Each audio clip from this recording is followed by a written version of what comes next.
extra mustard. My mango. Fortnite. And you know what else is massive? I don't think I'd be alone if I said it feels like our memes are cannibalizing themselves nowadays. Now, I've got no problem with a meme living on past its sell-by date. In fact, I encourage it. The great thing about memes is their versatility. While something might be invented at one point in time and remain niche for a while, it can come back when necessary to fill a meme void or provide specific social commentary only it can do. But notice the best thing about these kinds of memes: the adaptability. They evolve to fit the society around it, the humor, and the current events.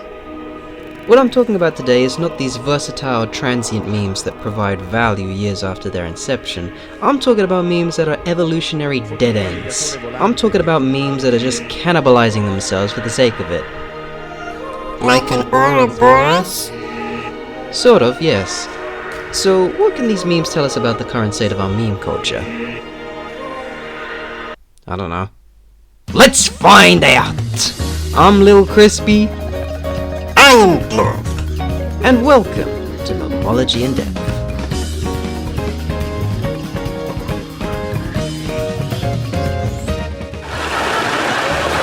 Come here. Bazinga. Bazinga. Hilarious, isn't it? A true benchmark of our cultural advancements, no? How about another?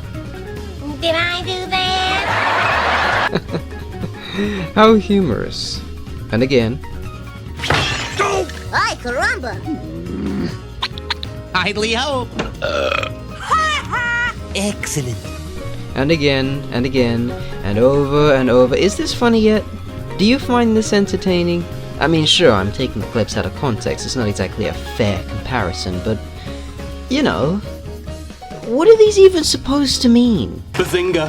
Let's go back to something like the Flintstones. Fred goes a yabba dabba doo, and it's funny because it sounds silly. And that's about it, really. Sneaking in a yabba dabba doo here or there can be funny sometimes, of course. But like any joke, if you do it too much, people will get bored of it. Take Bazinga, for example. It started out as a stupid catchphrase, but people got so sick of it, the writers had to cut it out. Here's some stats for every time Sheldor said Bazingi. Shocking, I know. Here's a real classic example from everyone's favourite British comedy, Little Britain. The show began with various riffs on British culture, most of which would probably be considered, you know, outdated by today's standards. But, at the time, it was the funniest thing ever! For like 2 minutes. The trouble with the show, as most people who've watched it will tell you, is it runs out of jokes very, very quickly. Has anybody ever seen Sesame Street? Yeah. You know Elmo? Hey, it's me, Elmo. Thank you. Take this guy who walks into a store and asks for a very niche and specific thing. Yes, I was wondering whether you had any pirate memory games suitable for children between the ages of 4 and 8. Funny one time, now imagine that a dozen more times, with no variation on the joke. Less funny, I imagine. Now, Little Britain is more of an egregious example than most, but there's still a lesson we can learn from this to apply to our memes. The same with all stale and tired comedy television. TV shows take ages to make. The time between the final draft for an episode script being finished and the episode going to air averages several months, sometimes a year even. There's a massive delay in scripted entertainment reaching the culture, often leading to it being outdated quickly. Ooh, eat spicy goodness like a and behind on audience expectations. The reason we're talking about sitcoms now is because, thank God, memes aren't anything like them. They're instantaneous, immediately prescient to the current cultural talking points. I could exercise you. This could be your phys ed. Cheat on your man, homie. Try to sneak through the door, man. Can't make it. The shit's stuck. And the humor can change and adapt rapidly, killing unfunny, repetitive jokes much faster than traditional media can. So why the f is Mustard and 6'7" still kicking?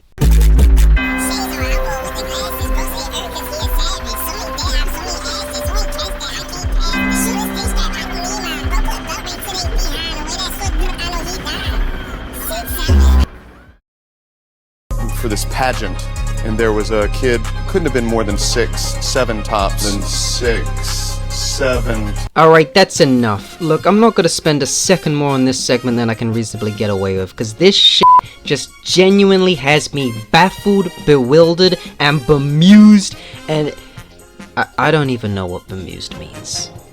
It means to be confused or puzzled. Oh, okay, cheers, Glob.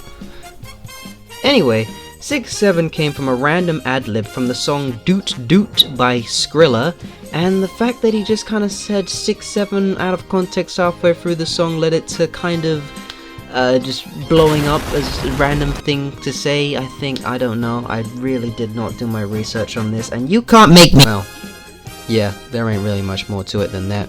Manga is quite a bit older, but it's still around for God knows what reason. It originates from this audio, which came from someone called Alfredo Larin. I don't know how it's pronounced. It's on screen. If you want to correct me, go ahead. Someone turned it into a funk sample. That's funk with a PH. And they put it over this weird distorted image of the troll face, and apparently it's what the kids these days are calling tough. Moving swiftly onwards. Mustard comes from the song TV Off by Kendrick Lamar. So impressed with the beat by DJ Mustard, when the beat switch happens halfway through the song, he screams out his name like he was, and I quote, going Super Saiyan. Good for him. My species can go Super Saiyan. Watch! Cool. Anyway, the infectious energy of the delivery and the Super Bowl performance planted this meme firmly in the heads of netizens. So much so that they decided to comb through any instance of someone mentioning the condiment in film, TV, or online content. But the main...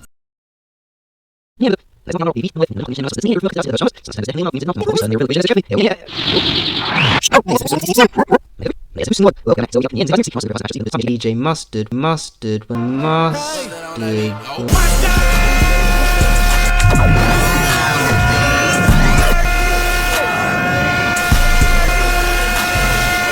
Look, you get the point. Sometimes the meme can surprise you, but with these ones, their main goal is to repeat without variation. They lack versatility, and that is, in my opinion, what makes a good meme.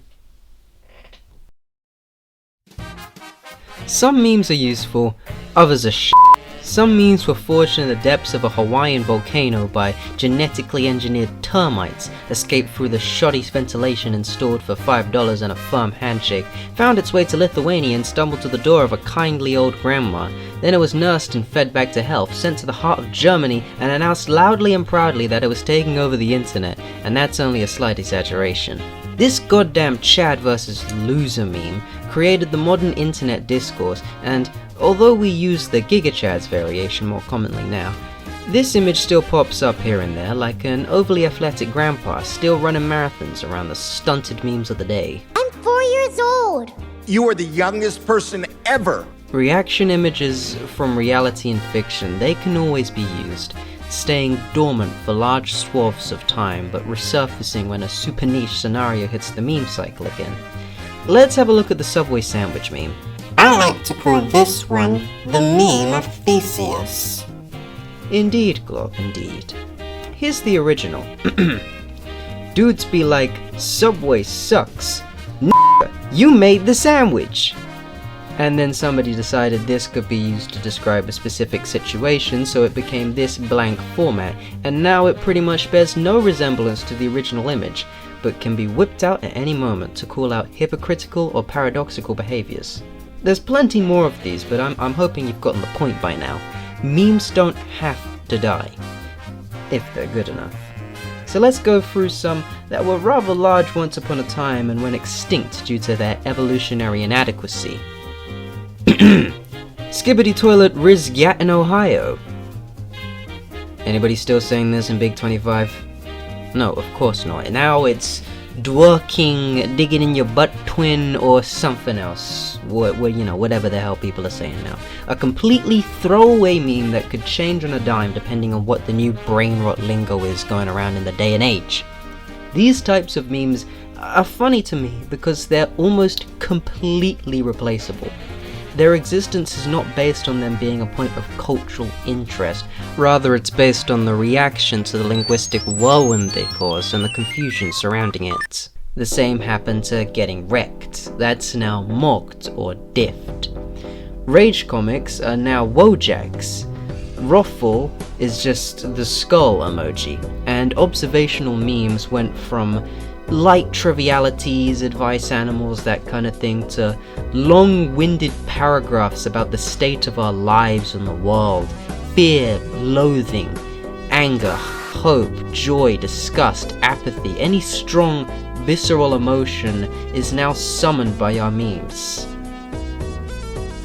The old ones simply could not keep up. So in future, when you see a new meme pop up, consider this criteria for whether it can survive for a long time. 1. Is it useful? Through slight adjustments to the image, could you use this in reference to other memes in the future? 2. Is it rooted in a deep subculture? Due to these cultures being so tightly knit, memes can survive for much longer. Think of them like a meme fridge. Invisible by Duran Duran has been kept alive and is going strong thanks to the Metal Gear community, just popping up here and there every now and then when you least expect it. Yeah, I mean, sure, it's a solid snake design, but all he has is a solid wood. Jet 2 Holiday is a good ironic meme template, but is kept alive due to it being a huge annoyance to everyone in Britain, as we seem to get this ad forced at us every 3 seconds! Oh, for f***'s sake! And 3. Is it bearable? What I mean is, if you use this consistently, are people going to lose their minds when you do? One reason I believe Skibbity Riz Yat Sigma Ohio whatever the f*** died was because people got sick of it, even in an ironic sense. You want your most valuable surviving memes to meet at least 2 of these criteria. If it does, you can expect to see it stick around for plenty of time to come. Or, it might just die because, I don't know, another meme just did it better. Some memes are just obsolete because another meme is just that same meme, but just better in every way. It can happen. I guess that's just kind of life, I suppose. Moving swiftly onwards. Now here's a question. Are these overused memes a new phenomenon? I'd argue no. In fact, I'd say we've improved quite a bit in keeping a healthy meme pool. Let us not forget the truly dark days of jokes ran so far into the ground they burst up through to the other side of the planet. Hi, I'm Renata Bliss, and I'm your freestyle dance teacher.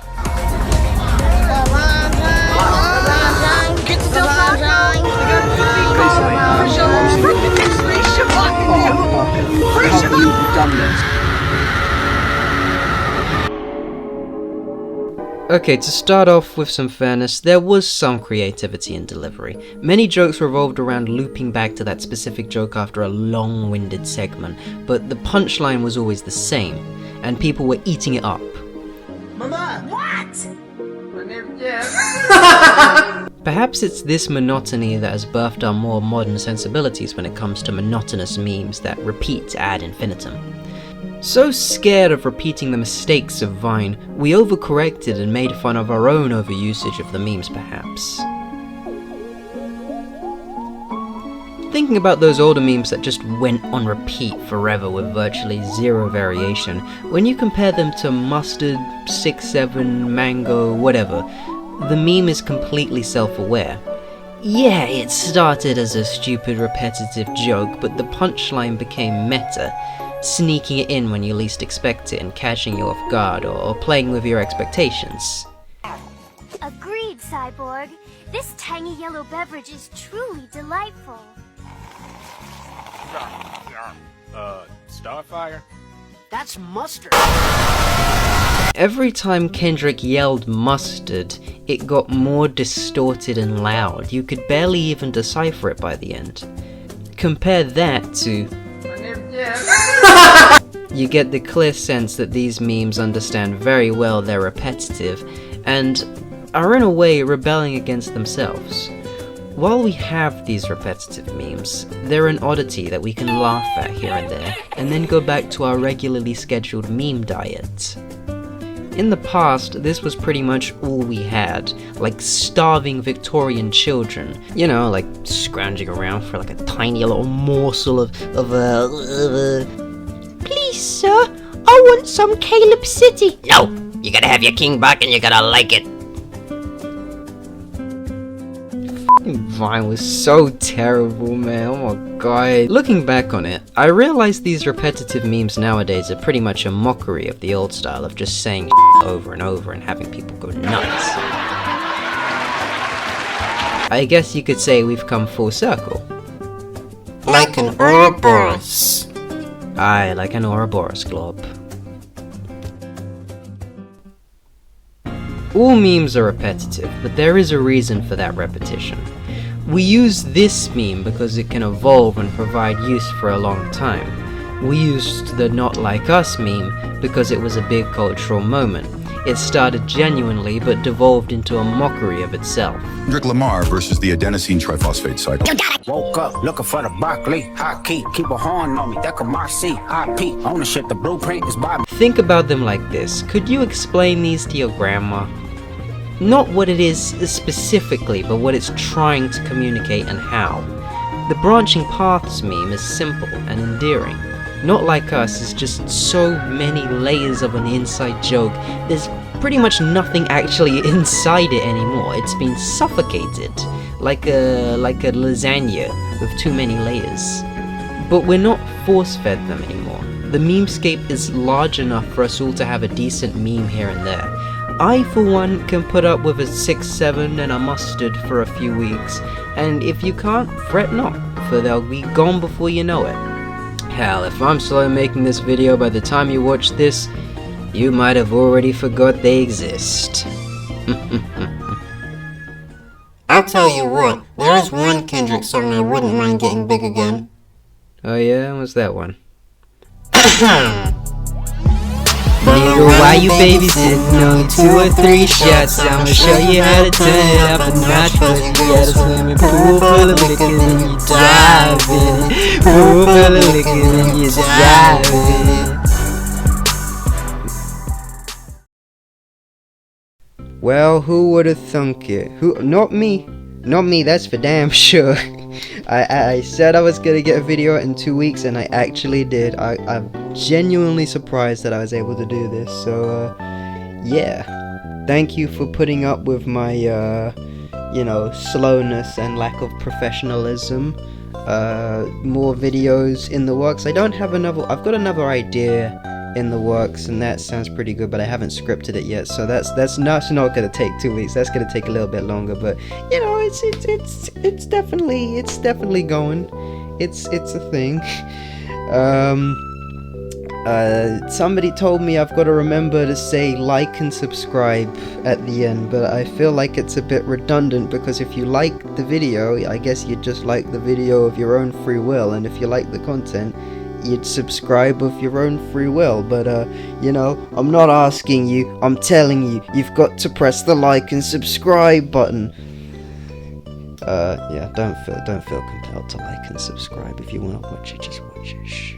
Don't tell him I said that though. Thank you for watching. Bye bye.